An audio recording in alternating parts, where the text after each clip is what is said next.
सच सच बताओ, तुम तीनों में से किसने मेरे बैग से वह लेटर निकाला? लेटर नहीं, लव लेटर था। अचानक से स्नेहा की जुबान फिसली तो जल्दी दांतों तले जुबान दबाते सर झुका गई। उस वक्त योगी हाउस में एक अदालत लगी हुई थी जिसमें सामने खड़े 3 मुजरिम राजनाथ के गुस्से का निशाना बने थे। बकवास बंद करो और जितना पूछा है उतना जवाब दो। बोलो किसके पास है वह लेटर? राजनाथ के हाथ में उस वक्त छड़ी थी और वह तीनों सांस रुके खड़े थे। दिल ही दिल में प्रार्थना कर रहे थे कि अभी योगीनाथ वहां आ जाए और उनकी जान छोड़ दी जाए, वरना आज राजनाथ उन्हें सीधा ऊपर पहुंचाने वाला था। नहीं बोलते तुम? वह टेबल पर जोर से बेल्ट को मारता दहाड़ा।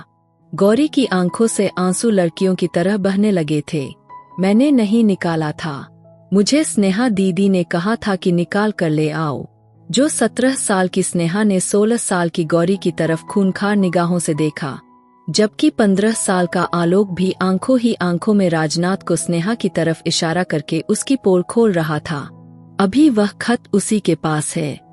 वह फिर दहाड़ा तो गौरी की आंखों से और ज्यादा आंसू बह निकले। वह आलोक के दिल पर गिर रहे थे। कितने मतलबी हो तुम, सारा किया धरा तुम्हारा खुद का है और मजे से चुप खड़ी हो और हमें फंसा दिया।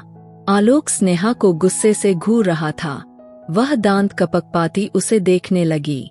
तुम दोनों निकलो यहाँ से जल्दी। 23 साल के राजनाथ ने सनी और आलोक को वहां से चलता किया जो उनसे उगलवाना था। उसके बाद अब उनकी जरूरत नहीं थी। कहाँ है? खुद लेकर आओगी या मैं खुद ढूंढ लूं तुम्हारे बैग से? वह उसे बहुत बुरी लगती थी, खासकर उसकी 2 चोटियां जो वह हमेशा आगे लटका कर रखती थी। ऊपर से शायद 10वीं क्लास में पढ़ती थी, लेकिन मोबाइल ने उसे भी अच्छा खासा खराब किया हुआ था। और सबसे बड़ी उसकी जासूसी वाली बात, राजनाथ उसे बहुत चिढ़ता था। मेरे पास कोई लव लेटर नहीं, वह तेजी से बोली।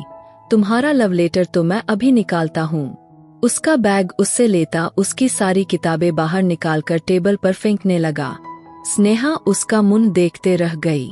उसकी किताबों को बिल्कुल एक एक पन्ना खंगालकर वह चेक करता रहा और साथ कुछ नोटबुक उसकी बुरी तरह फट रही थी, जिनकी राजनाथ ने बिल्कुल परवाह नहीं की थी। कहा, वह लेटर बताओ मुझे, मैं लास्ट बार पूछ रहा हूँ, वरना हाथों पर यह स्टिक मारूंगा। वह गुस्से से सारा बैग नीचे गिरा चुका था, पर उसे कहीं भी वह लव लेटर नहीं मिली। मुझे नहीं पता, वह भी गुस्से की जिद में आ गई थी और यह जिद उसे उसके परिवार वालों से ही मिली थी। बाप बहुत गुस्से वाला था तो माँ उससे भी ज्यादा बरकर थी और एक दूसरे की जिद की आड़ में दोनों अलग अलग भी हो चुके थे। कल्पना ने डिवोर्स मांगी लेकिन आनंद ने नहीं दी। वह आज भी उनके नाम पर अपनी माँ के घर बैठी थी, लेकिन 10 साल बीत जाने के बाद भी योगी हाउस का मुंह तक नहीं देखा था। तुम ऐसे नहीं मानोगी। राजनाथ ने उसका नाजुक हाथ सामने करते गुस्से से उसकी हथेली पर एक छड़ी मारी तो वह दांत पर दांत जमाए। वह दर्द सहन कर गई। बताओगी या और फिर मारूं? वह और गुस्से में हुआ था। नहीं पता, वह भी इतनी ही जिद से बोली। राजनाथ ने उसके हाथ पर एक और छड़ी मारी। उसकी सफेद हथेली पर लाल निशान बन गए थे, लेकिन ना वह सिसकी और ना आंसू बहाए। बिल्कुल चुप खड़ी राजनाथ की आंखों में आंखें डालकर देख रही थी। बताओ, वह दहाड़ा, लेकिन सामने ढीठ बनी खड़ी थी। वह कब किसी की सुनती थी इस बार, बल्कि जवाब देने की बजाय ना में सिर हिलाया। राजनाथ ने फिर से वह छड़ी मारने के लिए उठाया था और वह अपनी निगाहें अपनी हथेली पर करते अपने दांतों से अपने होठों को दबा गई। पर इस बार राजनाथ उसे मार नहीं सका और गुस्से से छड़ी फेंकता वहां से चला गया, जबकि सनीहा अब आंखों में मोटे मोटे आंसू लिए अपनी हथेली देख रही थी। यह पहली बार नहीं हुआ था, शुरू से ऐसा होता आया था। स्नेहा का दूसरा नाम आफत हुआ करता था और जब तक वह आफत ना कर लेती उसे सुकून नहीं आता था। कितनी बार तो राजनाथ उसकी हरकतों से तंग आकर उसे स्टोर रूम में बंद कर देता और वह चुपचाप वहां बैठी रहती थी, यहाँ तक कि वह बंद करके भूल जाता था। और फिर जब स्नेहा कहीं दिखाई ना देती तो वह उसे तलाश करता और तब पता चलता वह स्टोर रूम में बंद है। वह कभी किसी की शिकायत नहीं लगाती थी, लेकिन उसका दिल वक्त बीतने के साथ साथ अब पत्थर का होता जा रहा था। माँ छोड़कर चली गई तब वह 4 साल की थी। दादा दादी के हाथ पलती रही। माँ ने पलटकर कभी उसकी खबर तक नहीं ली। जबकि आनंद भी जिद में आकर स्नेहा से लापरवाह हो गया। दोनों माँ बाप की जिद में उस बच्ची का बचपन बिल्कुल खराब हो गया था। वह बहुत ज्यादा जिद्दी हो गई थी। यह क्या स्नेहा दीदी, आप उन्हें वह लेटर दे देती तो आपको उनसे मार तो नहीं खानी पड़ती। गौरी उसकी हथेली देखती रोती थी। वह बहुत नरम और छोटे दिल की थी।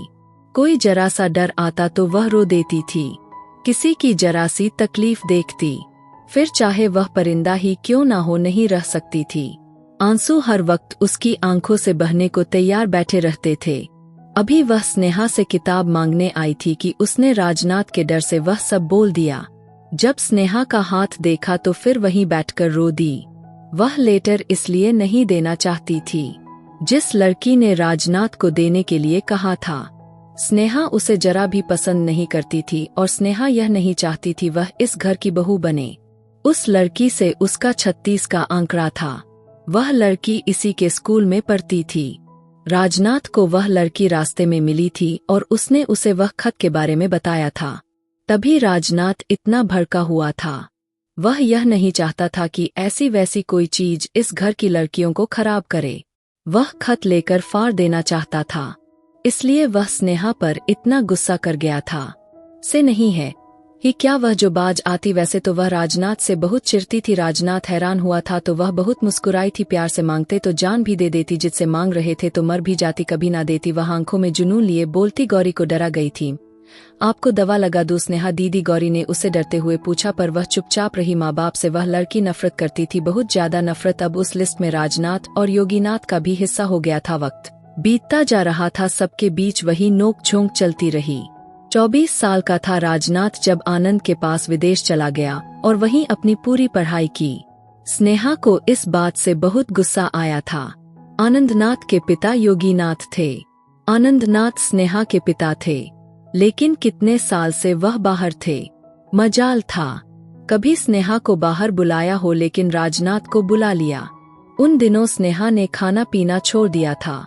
उसके दादा दादी उससे बहुत प्यार करते थे और कोशिश करते थे कि उसे किसी चीज की कमी महसूस ना हो, लेकिन वह 2-2 3-3 दिन बिना खाए रह लेती थी, पर किसी को दिल का हाल नहीं बताया करती थी। तीसरे दिन खुद ही खाना पीना स्टार्ट कर देती। 10वीं के पेपर होने को थे। पूरे बोर्ड में टॉप किया था। योगीनाथ ने सब रिश्तेदारों को मिठाई बांटी, लेकिन स्नेहा खुश नहीं थी। यह खुशी तो माँ बाप के साथ मनाने में होती है, लेकिन उसके माँ बाप तो उसे पैदा करके ही भूल गए कि दादा दादी ने उसका बहुत अच्छे कॉलेज में एडमिशन करवाया था। अपनी जिंदगी में वह मगन हो गई थी। भूल गई थी कोई माँ बाप भी है और कोई राजनाथ जैसा आदमी भी है। लेकिन फिर जिंदगी ने ऐसा पलटा खाया जब वह कॉलेज के पेपर देकर फ्री हुई थी। उसे उसके दादी ने रोते हुए जो बताया, उसने तो उसके पैरों तले से जमीन खींच ली थी। उसके पापा आनंदनाथ को कैंसर था और वह उसे अपने पास बुलाना चाह रहे थे। वह खुद तो नहीं आ सकते थे, लेकिन वहाँ उनका इलाज चल रहा था। पर उन्होंने अपने माता पिता से बहुत इच्छा की थी कि वह स्नेह को उनके पास भेज दे। पापा की इस बीमारी का सुनकर उसका दिल दुखा था, लेकिन उसकी आंखों से आंसू बाहर नहीं आए और फिर उसने जाने से मना कर दिया। दादा दादी ने बहुत जोर लगाया। उसका पासपोर्ट वीजा सब कुछ मंगा लिया गया, लेकिन उसकी एक ही जिद थी, उसे नहीं जाना। कोई दूसरी बात नहीं, और फिर भी इतना मना करने के बाद वह आनंद तक पहुंच गई थी। वह जानते थे उनकी बेटी पर उनका हक है। उन्होंने फोन कॉल पर उससे बात करनी चाहिए, लेकिन स्नेहा ने फोन पर बात करने से मना कर दिया। उनकी हालत दिन ब दिन बिगड़ती जा रही थी। राजनाथ को रह रह कर उस पर बहुत गुस्सा आ रहा था। बाप मौत के मुंह में जा रहा था और बेटी को अपनी घमंड प्यारी थी। उसका दिल कर रहा था कि वह खुद हिंदुस्तान आकर उसे थप्पड़ मार मार कर यहाँ से ले जाए, लेकिन वह राजनाथ को इस हाल में अकेला छोड़कर नहीं जा सकता था। क्या बात है, क्या बात है? योगी जी क्यों अपसेट लग रहे हैं? इंदिरा देवी ने उनके पास आते पूछा। राजनाथ का फोन था। आनंद की हालत ठीक नहीं, मुझे लगता है मुझे जाना चाहिए वहाँ। इलाज तो हो रहा है, फिर हालात क्यों नहीं ठीक हो रहे, वह भी परेशान हो गए। जबकि दरवाजे के बाहर खड़ी स्नेहा ने उनके शब्द सुन लिए थे। वह अपनी बेटी को याद कर रहा है और प्रॉपर इलाज नहीं करवा रहा। अब जाकर उसे समझाना पड़ेगा कि जो बोया है वह काटना पड़ेगा। बचपन से उस बच्ची को माँ बाप ने अपने प्यार से अलग रखा और आज वह चाहता है कि उसकी एक आवाज पर वह भागती उसके पास आ जाए, तो ऐसा नहीं हो सकता। हम एक हद तक ही स्नेहा को समझा सकते हैं, उसके साथ जोर जबरदस्ती नहीं कर सकते। स्नेहा की साइड ले रहे थे और स्नेहा रोते हुए हंसने लगी। कोई था जो उसकी तकलीफ समझता था। 19 साल की हो रही थी, 4 साल की थी तब से वह अकेलेपन का गम को झेल रही थी। यूं तो सब थे, लेकिन माँ बाप की जगह कोई नहीं ले सकता। चाचा चाची थे। अचानक से ही उस जिद्दी लड़की ने यह फैसला कर लिया और अंदर आ गई। दोनों पति पत्नी एकदम से चौंक पड़े। मेरी फ्लाइट की टिकट बुक करवा दो, मैं भी जाना चाहती हूँ। अचानक से उसके मुंह से यह सब सुनते योगी इंदिरा देवी को बहुत हैरानी हुई और यह झटका सा लगा। लेकिन उन्होंने बिना कुछ कहे उसके सर पर प्यार भरा हाथ रखा और अगले दिन की फ्लाइट बुक करवा ली। उसे अकेले लंदन भेज दिया। जाना तो योगी साहब को भी चाहिए थी, लेकिन उनकी तबीयत ठीक नहीं थी और डॉक्टर ने लंबे सफर से मना किया था। वह अकेले ही लंदन पहुंची। राजनाथ को योगीनाथ ने खबर दी थी। वह उसे एयरपोर्ट पर लेने पहुंच गया था। लंदन एयरपोर्ट पर पहुंचते ही उसकी नजरों ने किसी अपनों को तलाश करती सब जगह ढूंढ लिया था। आपको कोई लेने नहीं आया, आप मुझे एड्रेस बता दीजिए, मैं ले जाता हूँ। स्नेहा ने पलटकर उस आदमी को देखा, कमघूरा ज्यादा, जो सारे सफर के बीच उसे तंग करता आया था, क्योंकि उसके सीट के बगल में ही उसका भी सीट बुकिंग था और यह सारे रास्ते स्नेहा को तंग करते आया था। तुमसे मदद नहीं मांगी, अपना रास्ता नाप लो। बहुत बदतमीज और मुनफत दिखाई दे रही थी फ्लाइट में। उसने तभी लिहाज कर लिया था, पर अब ज्यादा फ्री हो रहा था तो स्नेहा को आग सा लग गया। यार, आपसे मैं तमीज से बात कर रहा हूँ, आप बदतमीजी पर उतर रही है। उस आदमी ने बुरा सा मुंह बना लिया। अपनी तमीज अपने पॉकेट में रखो। जब मुझे बात करनी ही नहीं तुमसे तो मेरी मदद क्यों करनी है तुम्हें? वह दोनों हाथ सीने पर बांधे लड़ने मरने के मूड में आ चुकी थी। स्नेहा अपने पीछे जानी पहचानी आवाज सुनती पलटी। पूरे 4 साल के बाद उस आदमी को देख रही थी जिसे जिंदगी में वह सबसे ज्यादा नफरत करती थी। वह उसे पहचान गई थी। कुछ ज्यादा बदलाव तो नहीं आया था, बस देखने में पहले से कुछ ज्यादा खूबसूरत लग रहा था। जबकि वह स्नेहा को देखकर दंग रह गया था, क्योंकि उसमें तो अच्छा खासा चेंजिंग आ गया था। जो पिक्चर उसे योगीनाथ ने भेजी थी उसमें तो वह बिल्कुल स्कूल की बच्ची दिखाई दे रही थी। 2 चोटी बांधे हुए, जो राधनाथ को बिल्कुल पसंद नहीं थी। लेकिन यहाँ तो वह अपने बाल को हल्का सा कलर करते, क्लचर में ढीले छोड़ते, दुपट्टा गले में डाले, आंखों में चश्मा लगाए खड़ी थी। पूरी एटीट्यूड की दुकान लग रही थी। वह 2 कदम की दूरी तय करते उस तक पहुंचा था। पास खड़ा आदमी राजनाथ को देखते मुस्कुराया था। वह राजनाथ का दोस्त परेशान था। दोनों एकदम एक दूसरे के आमने सामने हुए और हालचाल पूछने लगे। ऐसे में राजनाथ ने स्नेहा को बिल्कुल ही नजरअंदाज कर दिया। वह बस उन दोनों को घूरती रह गई। वह गुस्सा पीकर अपना बैग लिए बाहर की तरफ निकली। चलो फिर, तुमसे कल मुलाकात होगी, इस आफत को घर पहुंचा दो। राजनाथ उसे एक्सक्यूज करता बाहर निकला तो वह सामने ही किसी टैक्सी को रोके उसे एड्रेस समझा रही थी। राजनाथ उसके हाथ से उसका बैग लेते अपने गाड़ी की तरफ बढ़ा तो स्नेहा उसे गुस्से से घूरने लगी। दोनों ही एक दूसरे के जिद में एक दूसरे को हरा रहे थे। वही गुस्से से खड़ी रही। तभी वह सामान रखकर वापस आया। खुद चलोगी या हाथ पकड़कर गाड़ी में बैठा दूं? जो उसको गुस्से से घूरते हुए उसे नमस्ते तक करना जरूरी नहीं समझा। मैं अब 15 साल की स्नेहा नहीं जिसे आप हाथ पकड़कर मारते थे। आज हाथ लगाओगे तो हाथ तोड़ दूंगी तुम्हारा। वह उसके पास होकर उसके कान में धीरे से बोलती वह खुद ही उस गाड़ी की तरफ बढ़ गई। राजनाथ तो उसका एटीट्यूड देखकर ही दंग रह गया था, लेकिन फिलहाल चुप रहना ही अच्छा समझा था। वह उसे लेकर अपने फ्लैट में आया, जहां वह दोनों रहा करते थे। आनंद को भी अपने साथ रखा हुआ था। उसने अपनी कमाई से वहां अपना खुद का फ्लैट खरीद रखा था। लड़का पहले से ही बहुत मेहनती था। अपने पैरों पर खुद खड़ा होना जानता था। 1 साल पहले ही उसने वहां शिफ्ट किया था। बहुत खुददार आदमी था, इसलिए आनंद के लाख चाहने के बावजूद भी वह उसके बड़े से घर में नहीं रह रहा था। पर अब जबकि उनकी तबीयत खराब होने लगी थी, वह उनका ख्याल रखने के लिए उनको अपने पास लाया था। स्नेहा का बेद खुद उसे लिए रूम में छोड़ने आया था और उसके पीछे ही वह चली आई थी। फ्लैट बहुत खूबसूरत था। स्नेहा ने दिल ही दिल में तारीफ की, लेकिन जुबान से कुछ नहीं कहा। यह अंकल जी का कमरा है, वह सामने है, चाहो तो जाकर मिल सकती हो। वह उसके तरफ देखता बोला, अभी दिल नहीं। वह बिस्तर के एक तरफ बैठी रूठे अंदाज में बोली। वह उसके पास आकर खड़ा हुआ, तो जल्दी से अपना दिल बना लो, क्योंकि तुम्हें यहाँ घूमने फिरने के लिए नहीं बुलाया। अंकल जी की खराब तबीयत की वजह से बुलाया गया है। जानती हो, एकदम उसकी बात काटते उठ खड़ी हो गई। खुद गर्ज लोगों की दुनिया में कमी नहीं, पर अफसोस माँ बाप को भी उस लिस्ट में शामिल करना पड़ता है, तो फिर यहाँ तकलीफ होती है। वह अपने दिल की जगह हाथ रखते दांत पर दांत जमाए बोली। वह छोटी सी लड़की को देखता चुप हो गया था, जिसका अंदाजा ही इतना जानलेवा था। ठीक है, जब दिल करे मिल लेना, वह इंतजार में है। अपनी कहता वह बाहर निकला और रुकते पलट आया। किसी चीज की जरूरत हो तो बता देना, बाकी खाने पीने का सब सामान किचन में मौजूद है। वह ना चाहते हुए भी उसे बड़ी प्यार से बात कर रहा था। स्नेहा इस बार चुप रही।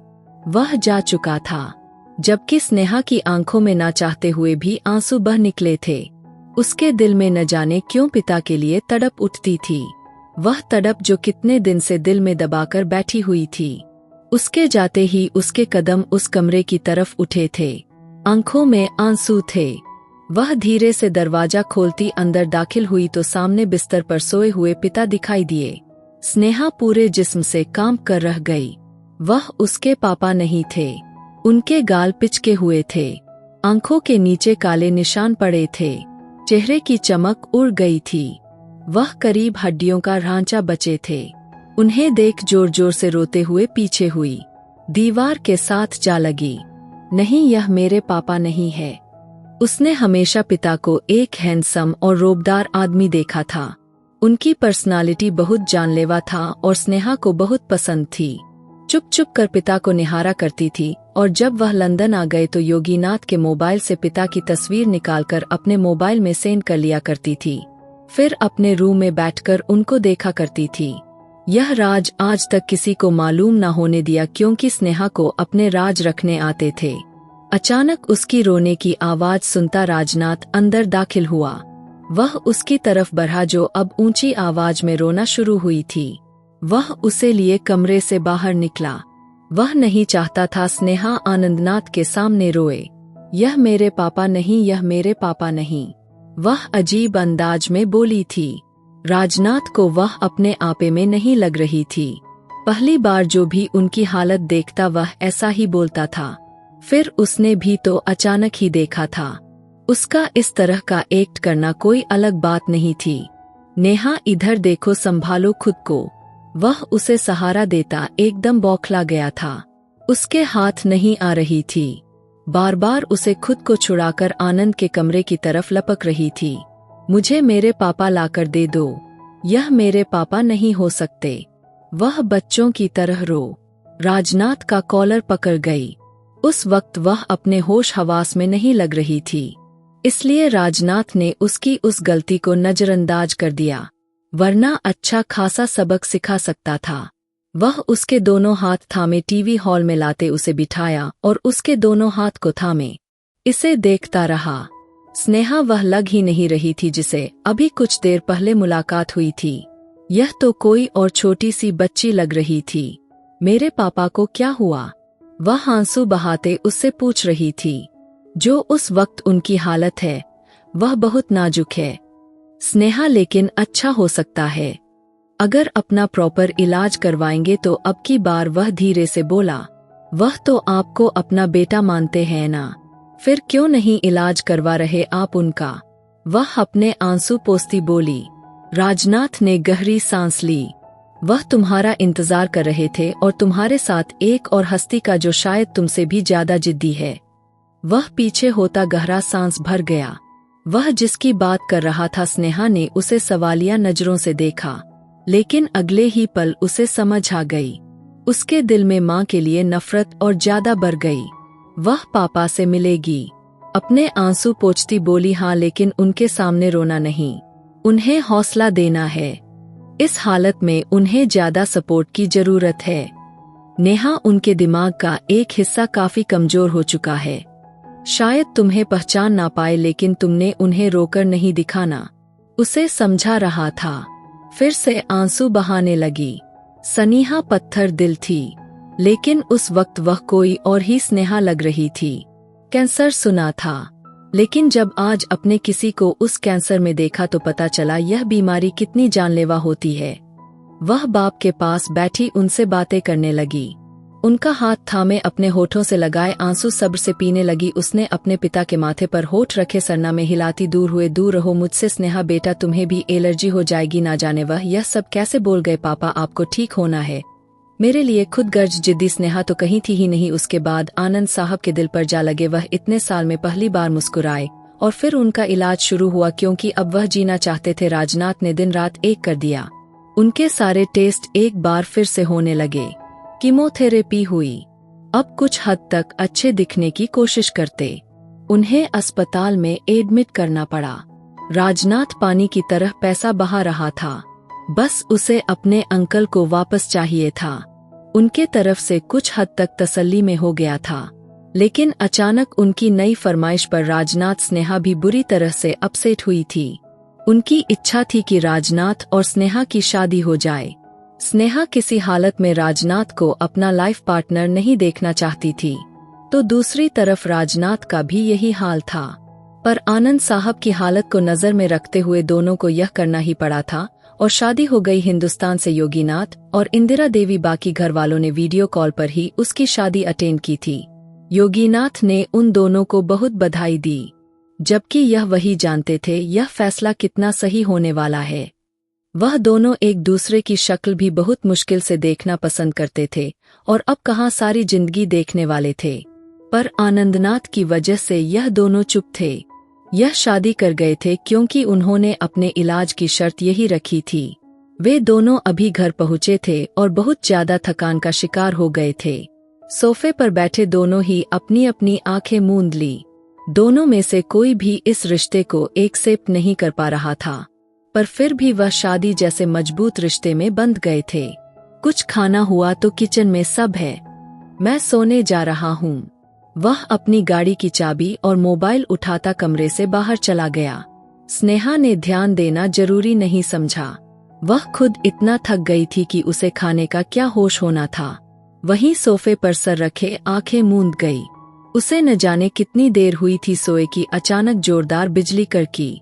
बिजली के कड़क से उसकी आंखें खुल गई थी। बिजली दोबारा कड़की। सामने ही टीवी हॉल का डोर खुला हुआ था और हवाओं ने इधर का ही मुंह कर रखा था। बिजली कड़की तो जोरदार बारिश शुरू हो गई। स्नेहा को बारिश अच्छी लगती थी, लेकिन उसके साथ बादलों की गरज, चमक, बिजली की कड़क उसके पैरों तले से जमीन खींच लेती थी। बचपन में थी जब वह बादल गरजने की आवाज सुनती थी तो अलमारी में छुप जाया करती थी। बिजली चमकी, स्नेहा की बेचैनी बढ़ने लगी। कानों पर हाथ रखे वहां से उड़ती फिर से बिजली चमकती देख वह पीछे की तरफ भागी, सीधा राजनाथ के रूम की तरफ भागते अचानक उसे बाहर निकलता देख उसके सीने से जा लगी। क्या हुआ? तुम चिल्ला क्यों रही हो? उसे अपने सीने से लगा देख एकदम बौखला गया। वह उसे खुद से दूर करता वह उतना ही उसके सीने में छुपती जा रही थी। इतनी जोर से उसके साथ चिपकी थी कि राजनाथ को सांस लेना बड़ा मुश्किल पड़ गया था। पहले वाली बच्ची नहीं थी, अपनी जवानी से उसे अच्छे से मिलवा गई थी। पहली बार यूं किसी लड़की के गले लगा। उसे महसूस हो रहा था, यकीन नहीं कर पा रहा था, यही वह स्नेह है। बादल फिर से गरजे तो वह चिल्लाते ज्यादा उसके सीने में दुबक गई। राजनाथ ने अपने दिल को बेकाबू किए। एक गहरा सांस भरता उसे लिए कमरे में आया। दरवाजा लॉक कर लिया, लेकिन बादल की गरज और चमक कैसे रोक पाता। वह आवाज तो अंदर तक सुनाई दे रही थी। स्नेहा अब ठीक है, इधर देखो, मेरी तरफ देखो। वह किसी तरह उसे खुद से दूर करना चाहता था जो उसके चौड़े सीने में छुपी हुई थी। बाहर बादल, प्लीज मुझे छुपा लीजिए, किसी अलमारी में बंद कर दो। वह उसकी शर्ट को मुट्ठियों में दबोचे आंसू बहाते गहरी नीली आंखों से उसे देखती बोली। यही पल था जब राजनाथ के दिल की दुनिया को हिलाकर रख गई थी। वह अब भी उसके सीने से लगी बैठी थी। राजनाथ ने पीछे बैठकर सिरहाने से टेक लगा ली। उसे छोड़ नहीं रही थी, बिल्कुल उससे चिपकी हुई थी। उसे अपनी गोद में बिठाते वह पीछे हुआ तो उसकी गोद में दुबक कर बैठ गई। राजनाथ ने अपना होठ दांतों तले दबाया। वह उसके जज्बात पर बुरी तरह दबाव बना चुकी थी। रात की तन्हाई थी और वह उसकी धर्मपत्नी बन चुकी थी। वह उस पर हक भी रखता था। उसके दिल में इसी तरह के ख्याल उमड़ने लगे थे और उसके सीने से जा लगी थी। अपनी जवानी उसे अच्छी तरह से महसूस करवा गई थी। राजनाथ ने बेकाबू होकर अनजाने में उसके कमर के पास अपने बाजू जमाए तो अगले ही पल स्नेहा का बॉडी वाइब्रेट करता एक पल को थम सा गया। वह जो अभी तक डर के कांप रही थी, अचानक मजबूत हाथ उसके कमर और नाभि पर गया तो उसका डर कम हुआ था। उसने और ज्यादा अपनी बाहें आगे करते अब राजनाथ का हाथ उसके कमर से हटकर उसके गर्दन पर गई थी। वह और ज्यादा उसके साथ चिपक गई थी। वह उसे अपना रक्षक समझ रही थी। जैसे गरजते बादल, चमकती बिजली अब उसका कुछ नहीं बिगाड़ सकते थे। पर वह राजनाथ का बहुत कुछ बिगाड़ गई थी। उसके दिल की दुनिया में हलचल मचा गई थी। उसके जज्बात उभर चुकी थी। उसके जिस्म करंट पैदा करने लगी थी। वह धड़कते दिल के साथ आंखें मीचे। अब उसको पूरा महसूस करता धीरे से चेहरा उसकी गर्दन पर घुस आया और उसके नाजुक गर्दन पर किस करने लगा कि होठों का दबाव अपने गर्दन पर महसूस करती स्नेहा को करंट सा लगा था। उसने झट से अपनी आंखें खोल दी। होठों का दबाव बिखेरने लगा था जो उसकी गर्दन पर महसूस हो रहा था। स्नेहा के दिल की धड़कनें बरी थी, जबकि सामने के दिल की धड़कनों को भी वह आराम से सुन रही थी। वह पूरी तरह उसके बाहों में थी, के बालों को चेहरे से पीछे हटाता। वह उसके गर्दन पर अब पूरा झुकता अपने होठों में भर गया था। स्नेहा सिसक कर रह गई। अचानक उसे अपनी गलती का एहसास हुआ। वह खुद उसके सीने से आकर लगी थी। सामने वाले को क्या इल्जाम देती, लेकिन उसको हक नहीं था कि वह उसकी कमजोरी का फायदा उठाता, पूरी तरह उसमें गुम होता। अब स्नेह ने एकदम से उसे पीछे धक्का दिया। वह झटके से पीछे होता, उसे देखने लगा। दोनों की नजरों का गहरा आमना सामना हुआ। अपने सीने पर से उसका हाथ हटाती खुद से दूर धकेल चुकी थी, जबकि अभी तक खुद उसकी गोद में बैठी हुई थी। राजनाथ उसके यूं पीछे करने पर अपने होश आवाज में आया था। जो कुछ देर पहले उस लड़की के नजदीक प्यार ने उसके होश छीन लिए थे। क्या क्या कर रहे थे आप? शर्म नहीं आती यूं मेरा फायदा उठाते हुए? उसके सब तीर की तरह राजनाथ के दिल में लगे। उसके कमर में हाथ डाले, एकदम बिस्तर पर पटक चुका था। उसका सर तकिए पर रख गया था। क्या बकवास कर रही हो? होश में तो हो। कब फायदा उठाया मैंने तुम्हारा? वह ठंडे शब्दों में उससे पूछ रहा था। अभी जो मेरी यहाँ गर्दन पर निशान डाल रहे थे, वह क्या था? अपनी गर्दन की तरफ इशारा करती बोली तो राजनाथ के दांत के निशान दिखाई दिए। उसके चेहरे की तरफ देखते अगले ही पल उसके गर्दन पर फिर से झुकता जोर से वहां काट गया। स्नेहा तड़प कर रह गई।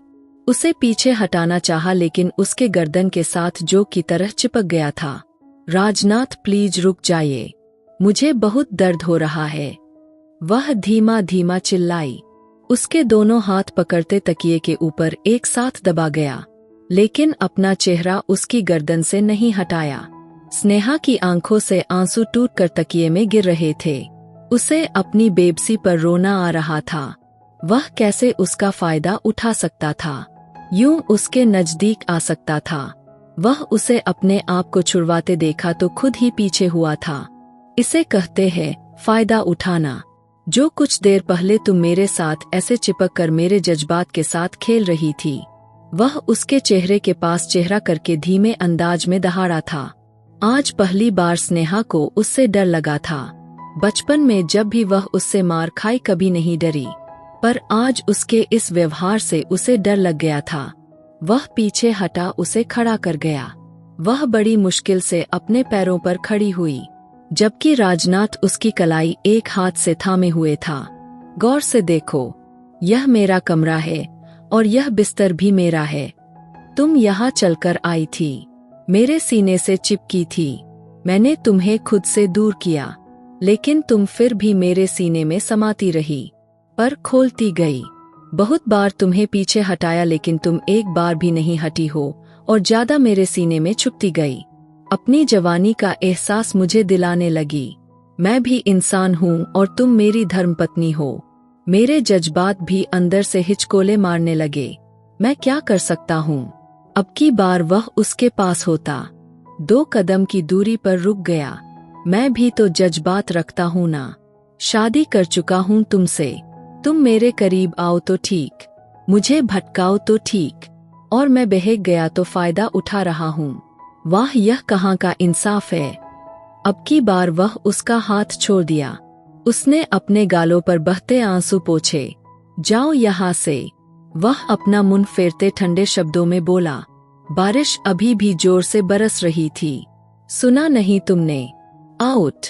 वह उसके तरफ पलटता खूंखार नजरों से उसे देखता दहाड़ा तो वह एकदम कांपते दरवाजे की तरफ बढ़ गई, लेकिन दरवाजे के पास जाते वहीं जमीन पर बैठ गई। वह स्नेहा आनंद की बेटी थी, जो किसी से नहीं डरती थी, सिवाय उन बादलों के इस बिजली के चमकने से। किसी ने भी तो उसे अपनी गोद में लेकर नहीं कहा था कि मत डरो, यह सब कुछ नहीं कहेंगे। वह अंधेरे से दोस्ती करने वाली बिजली की चमक से डरती थी। वही दरवाजे के पास घुटने के बल बैठे हुए, आंखों में रेरों आंसू और डर लिए सब तरफ देख रही थी। आज उसको अलग ही एहसास हो रहा था। वह अभी वही 4 साल की बच्ची है, जिसके अंदर का डर आज भी वैसा ही है। इसके आगे की कहानी बहुत दिलचस्प रहने वाली है। क्या राजनाथ स्नेहा को वापस प्यार दे पाएगा?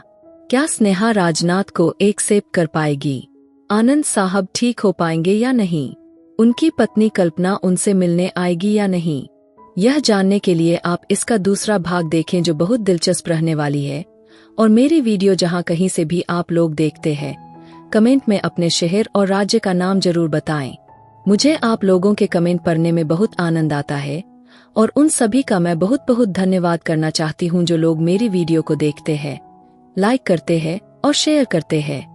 अगर आपको आज की कहानी पसंद आई है तो वीडियो को जरूर लाइक कीजिएगा और अपने दोस्तों के साथ शेयर भी कीजिएगा। और हाँ, अगर आपने अभी तक हमारे चैनल को सब्सक्राइब नहीं किया है तो जरूर सब्सक्राइब कर ले।